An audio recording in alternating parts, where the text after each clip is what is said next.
Fantastica in danger. All the beasts in the howling forest were safe in their caves, nests, and burrows. It was midnight. The storm was whistling through the tops of the great ancient trees. The towering trunks creaked and groaned. Suddenly, a faint light came zigzagging through the woods, stopped here and there, trembling fitfully, flew up into the air, rested on a branch, and a moment later hurried on. It was a glittering sphere about the size of a child's ball. It moved in long leaps, touched the ground now and then bounded up again. But it wasn't a ball. It was a will-o'-the-wisp. It had lost its way, and that's something quite unusual in Fantastica, because ordinarily, will-o'-the-wisps make others lose their way. Inside this ball of light, there was a small, exceedingly active figure, which ran and jumped with all its might.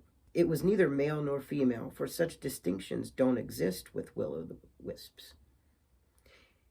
In its right hand, it carried a tiny white flag, which glittered behind it. That meant it was either a messenger or a flag of truce bearer. You'd think it would have bumped into a tree leaping like that in the darkness, but there was no danger of that, for will-o'-the-wisps are incredibly nimble and can change directions in the middle of a leap. That explained the zigging and zagging. Up to the moment when it came to a jutting crag and started back in a fright. Whimpering like a puppy, it sat down on the fork of a tree and pondered a while before venturing out and cautiously looking around the crag. Up ahead, it saw a clearing in the woods, and there in the light of a campfire sat 3 figures of different sizes and shapes. A giant who looked as if the whole of him were made of gray stone. He lay stretched out on his belly. He was almost 10 feet long. Propped up on one elbow, he was looking into the fire. In his weather-beaten stone face, which seemed strangely small in comparison with his powerful shoulders, his teeth stood out like a row of steel chisels. The will-o'-the-wisp recognized him as belonging to the family of rock chewers. These were creatures who lived in a mountain range inconceivably far from the howling forest. But they not only lived in the mountain range, they also lived on it. For little by little, they were eating it up. Rocks were their only food. Luckily, a little went a long way. They could live for weeks or months on a single bite of this. For them, extremely nutritious fare. There weren't many rock chewers, and besides, it was a large mountain range. But since these giants had been there a long time, they lived to a greater age than most of the inhabitants of Fantastica. These mountains had come over the years to look very strange, like an enormous Swiss cheese full of holes and grottos, and that is why they were known as Cheesy Wheezies. But the rock chewers not only fed on stone, they made everything they needed out of it. Furniture, hats, shoes, tools, even cuckoo clocks. So it was not surprising that the vehicle of this particular giant, which was now leaning against a tree behind him, was sort of a bicycle made entirely of this material, with 2 wheels that looked like enormous millstones. On the whole, it suggested a steamroller with pedals. The second figure, who was sitting on the right of the first, was a little night hob, no more than twice the size of the will-o'-the-wisp. He looked like a pitch-black, furry caterpillar sitting up. He had little pink hands with which he gestured violently as he spoke, and below his tousled black long hair, 2 big round eyes glowed like moons in what was presumably his face. Since there were night hobs of all shapes and sizes in every part of Fantastica, it was hard to tell by the sight of him whether this one had come from far or near. But one could guess that he was traveling, because the usual mount of the night hobs, a large bat, wrapped in its wings like a closed umbrella, was hanging head down from a nearby branch. It took the will-o'-the-wisp some time to discover the third person on the left side of the fire, for he was so small as to be scarcely discernible from a distance. He was one of the tinies, a delicately built little fellow in a bright-colored suit and a top hat. The will-o'-the-wisp knew next to nothing about these tinies, but it had once heard that these people built whole cities in the branches of a tree, and that the houses were connected by stairways, ropes, ladders, ramps. But the tinies lived in an entirely different part of the boundless Fantastical empire, even further away than the rock chewers, which made it all the more amazing that the mount which had evidently carried the tiny all this way, of all things, was a snail. Its pink shell was surmounted by a gleaming silver saddle, and its bridle, as well as the reins fastened to its feelers, glittered like silver threads. The will-o'-the-wisp couldn't get over it that three such different creatures should be sitting together so peacefully. For harmony between different species was by no means the rule in Fantastica. Battles and wars were frequent, and certain of the species had been known to feud for hundreds of years. Moreover, not all the inhabitants of Fantastica were good and honorable. There were also thieving, wicked, and cruel ones. The will-o'-the-wisp itself belonged to a family that hardly had a reputation for truthfulness or reliability. After observing the scene in the firelight for some time, the will-o'-the-wisp noticed that each of the three had something white, either a flag or a white scarf worn across their chest, which meant that they were messengers or flag of truce bearers, and that, of course, accounted for the peaceful atmosphere. Could they be traveling on the same business as this will-o'-the-wisp? What they were saying couldn't be heard from a distance because of the howling wind in the treetops. But since they respected one another as messengers, mightn't they recognize the will-o'-the-wisp in the same capacity and refrain from harming it? It had to ask someone the way, and there seemed little likelihood of finding a better opportunity at this hour in the middle of the woods. So, plucking up its courage, it ventured out of its hiding place and hovered trembling in midair, waving its white flag. The rock chewer, whose face was turned in that direction, was first to notice the will-o'-the-wisp. "Lots of traffic around here tonight," he cackled. "Here comes another one." "Oh, it's the will-o'-the-wisp," whispered the night hob, and his moon eyes glowed. "Pleased to meet you." The tiny stood up, took a few steps toward the newcomer, and chirped. "My eyes don't deceive me. You're here as a messenger." "Yes, indeed," the will-o'-the-wisp said. The tiny removed his red top hat, made a slight bow, and twittered. "Oh, do join us. We too are messengers. Won't you be seated?" And with his hat he motioned toward an empty place by the fire. "Many thanks," said the will-o'-the-wisp, coming timidly closer. "Allow me to introduce myself. My name is Blub." The tiny responded, "Delighted. My name is Gluck Gluck." The night hob bowed without getting up. "My name is Vashvoozle." "And mine," the rock chewer cackled, "is Pjorn Krajazark." All three looked at the will-o'-the-wisp, who was wriggling with embarrassment.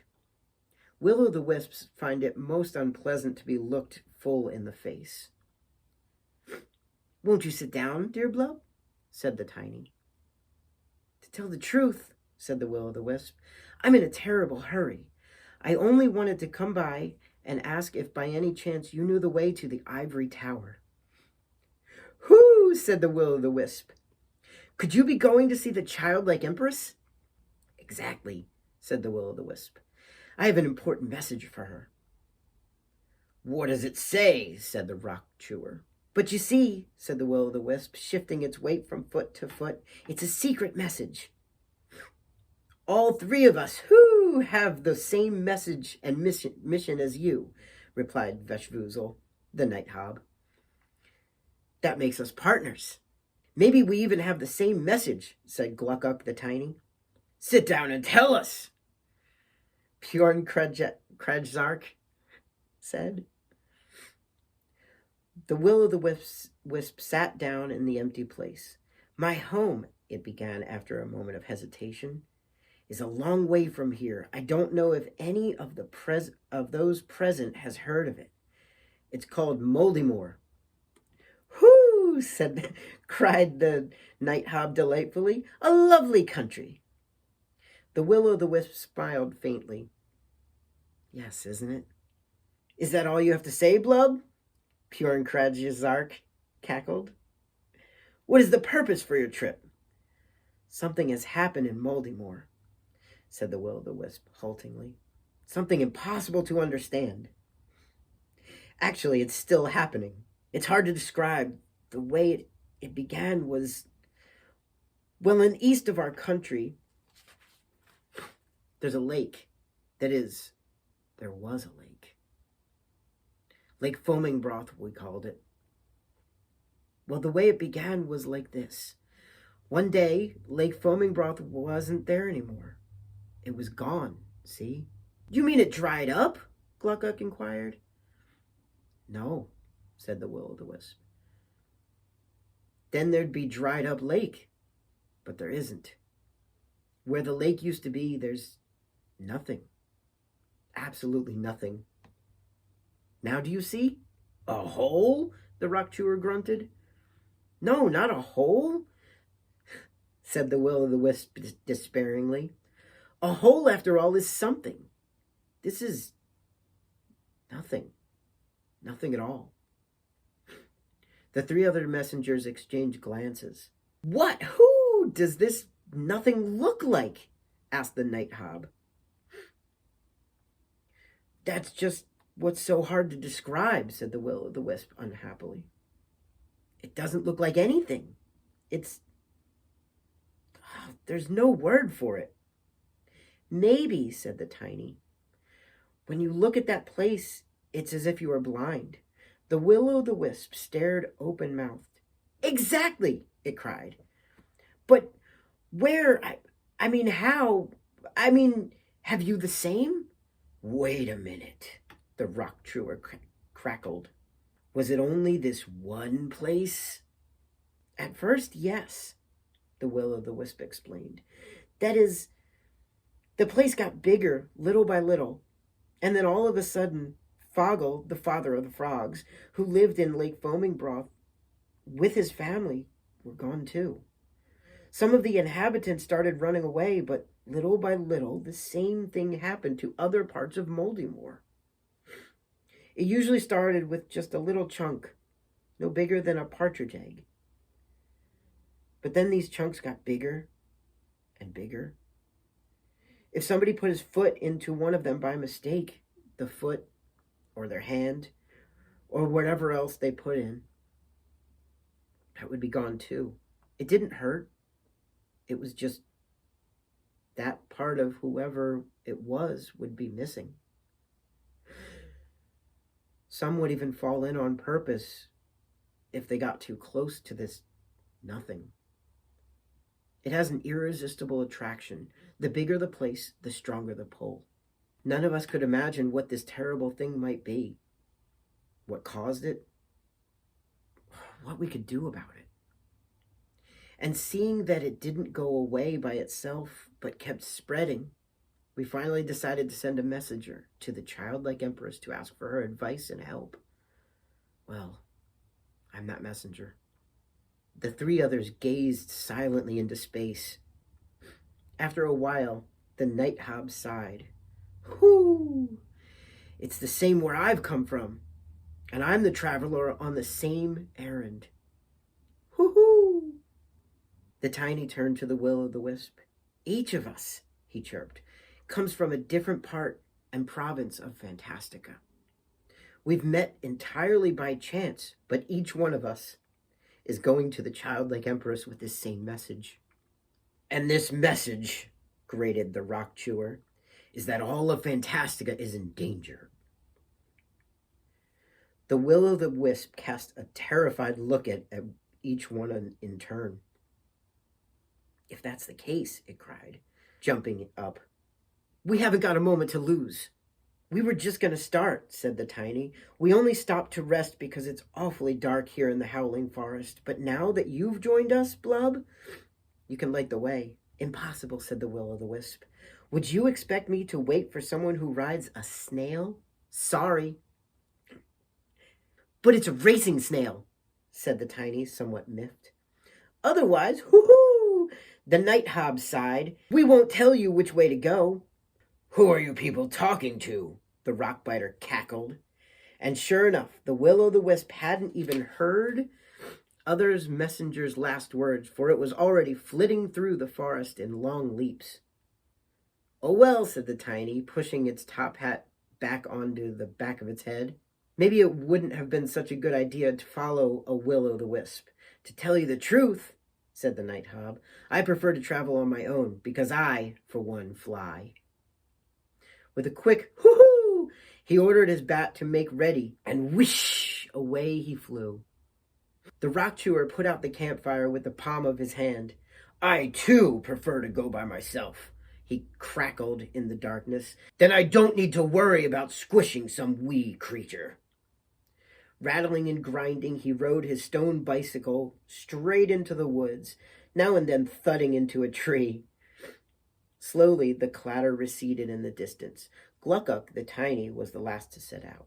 He seized his silvery reins and said, All right, we'll see who gets there first. Gee up, old timer, gee up.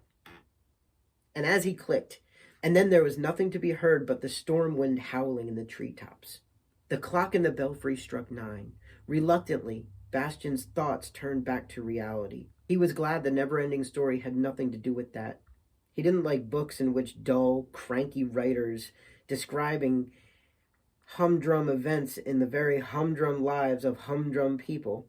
Reality gave him enough of that kind of thing. Why should he read about it?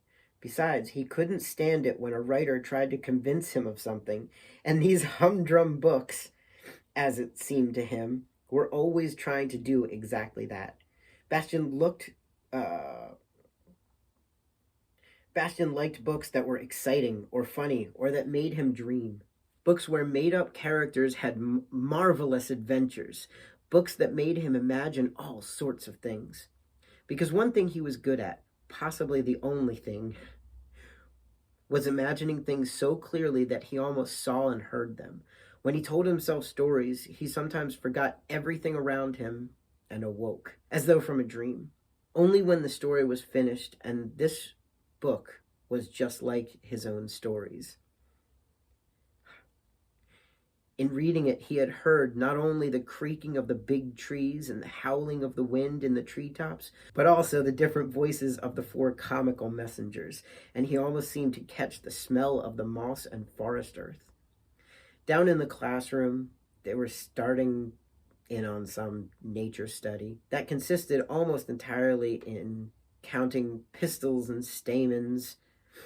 Bastian was glad he was up here in his hiding place where he could read. This, he thought, was just the right book for him. A week later, Veshvuzel, the little night hob, arrived at his destination. He was the first one, or rather, he thought he was the first, because he was riding through the air. Just as the setting sun turned the clouds to liquid gold, he noticed that his bat was circling around the labyrinth.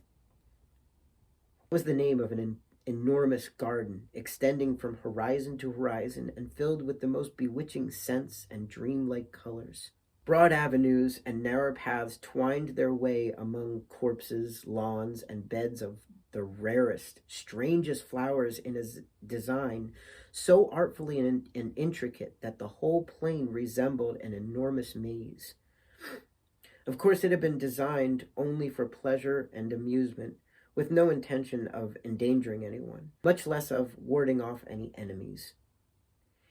It would have been useless for such purposes, as the childlike empress required no such protection, because in all unbounded reaches of Fantastica there was no one who would have thought of attacking her, for there was a reason, as we shall see soon.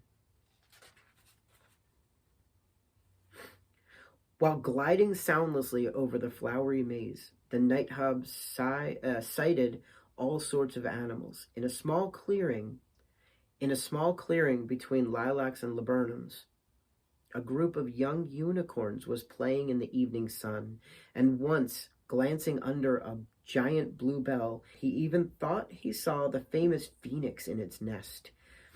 But he wasn't quite certain, and such was his haste as he didn't want to turn back to make sure. For at the center of the labyrinth there now appeared, shimmering in fairy whiteness, the ivory tower, the heart of Fantastica and the residence of the childlike empress. The word tower might give someone who has never seen it the wrong idea. It had nothing of the church or castle about it. The ivory tower was as big as a whole city. From a distance, it looked like a pointed mountain peak twisted like a snail shell. Its highest point was deep in the clouds. Only on coming closer could you notice that this great sugar loaf consisted of innumerable towers, turrets, domes, roofs, oriels, terraces, archways, stairways, and balustraces, all marvelously fit together. The whole was made of the whitest Fantastican ivory, so delicately carved in every detail that it might have been taken for the lattice work of the finest of lattices. These buildings housed the childlike empress's court, her chamberlains, her maidservants, wise women and astrologers, magicians and jesters, messengers, cooks and acrobats, her tightrope walkers and storytellers, heralds and gardeners, watchmen, tailors, shoemakers, and alchemists. And at the very summit of the great tower lived the childlike empress, in a pavilion shaped like a magnolia blossom. On certain nights, when the full moon shone most gloriously in the starry sky, the ivory petals opened wide, and the childlike empress would be sitting in the middle of the glorious flower. Riding on his bat, the little night hob landed on one of the lower terraces where the stables were located. Someone must have announced his arrival, for 5 imperial grooms were there waiting for him. They helped him out of his saddle, bowed to him, and held out the ceremonial welcome cup. As etiquette demanded, Vashvuzel took only a sip and then returned the cup. Each of the grooms took a sip, and then they bowed again and led the bat to the stables. All this was done in silence. On reaching its appointed place, the bat touched neither food nor drink, but immediately rolled up, hung itself head down on a hook, and fell into a deep sleep. The little night hob had demanded a bit too much of his mount. The grooms left it alone and crept away from the stable in tiptoes. In this stable there were many other mounts, 2 elephants, one pink and one blue, a gigantic griffin with its 4 quarters of an eagle and the hindquarters of a lion, a winged horse, whose name was once known even outside of Fantastica but is now forgotten, several flying dogs, a few other bats, and several dragonflies and butterflies for especially small riders. In other stables there were still other mounts which didn't fly but ran, crawled, hopped, or swam, and each had a groom of its own to feed and take care of it. Ordinarily, one would have expected to hear quite a cacophony of different voices, roaring, screeching, piping, chirping, croaking, and chattering. But that day, there was utter silence. The little night hob who was standing there where the grooms had left him, and suddenly, without knowing why, he felt dejected and discouraged. He too was exhausted after a long trip, and not even the knowledge that he had arrived first could cheer him up. Suddenly he heard a chirping voice. "Hello, hello! If it isn't my good friend Vashvuzel! So glad you finally made it!" The night hob looked around, and his moon eyes flared in amazement. For on a balustrade, leaning negligently against a flower pot, stood Gluckup, the tiny, tipping his red hat. "Hoo-hoo!" went the bewildered night hob, and again, "Hoo-hoo!" He just couldn't think of another thing to say. "The other 2 haven't arrived here yet. I've been here since yesterday morning." "How? Hoo-hoo! How did you do it?" "Simply," said the tiny with a rather condescending smile. "Didn't I tell you I had a racing snail?" The night hob scratched his tangled blockhead fur with his little pink hands. "I must go to the childlike empress at once," he said mournfully. The tiny gave him a pensive look. He said. "I put in for an appointment yesterday." "Put in for an appointment?" said the night hob. "Can't we just go and see her?" I'm afraid not, chirped the tiny. We'll have a long wait. You can't imagine how many messengers have turned up. Whew, whew, the night hub sighed. How come? You'd better take a look for yourself, the tiny twittered. Come with me, dear Vashvoozle. Come with me. The two of them started out. The high street, which wound around the ivory tower in narrowing spirals, was clogged with a dense crowd of the strangest creatures. Enormous better-baned djinns, tiny kobolds, three-headed trolls, bearded dwarves, glittered fairies, goat-legged fauns, nixies with wavy golden hair sparkling like snow sprites, and countless others were milling about, standing in groups or sitting silently on the ground, discussing situations and gazing glumly into the distance. Vashvoozle stopped when he saw them. Hoo-hoo, he said. What is going on? What are they all doing here? They're all messengers, Gluckuk explained. Messengers from all over Fantastica, all with the same message as ours. I've spoken with several of them. The same menace seems to have broken out everywhere. The night hub gave vent to a long, wheezing sigh. Do they know, he asked, what it is and where it came from? I'm afraid not. Nobody knows. What about the childlike empress? The childlike empress, said the tiny in an undertone, is very ill. Very ill. Maybe that's the cause of this mysterious calamity that's threatening all of Fantastica. But so far, none of the many doctors who have been conferring in the Magnolia Pavilion has discovered the nature of her illness or found a cure for it. That, said the night hob breathlessly, is terrible. So it is, said the tiny. In view of the circumstances, Vashvoozle decided not to put in for an appointment. 2 days later, Blub, the will-o'-the-wisp, arrived. Of course, it had hopped in the wrong direction and made an enormous detour. And finally, 3 days after that, Bjorn Krakzark, the rock chewer, appeared. He came plodding along on foot, for in a sudden frenzy of hunger, he had eaten his stone bicycle. During the long waiting period, the four so unalike messengers became good friends, and from then on they stayed together. But that's another story that shall be told another time.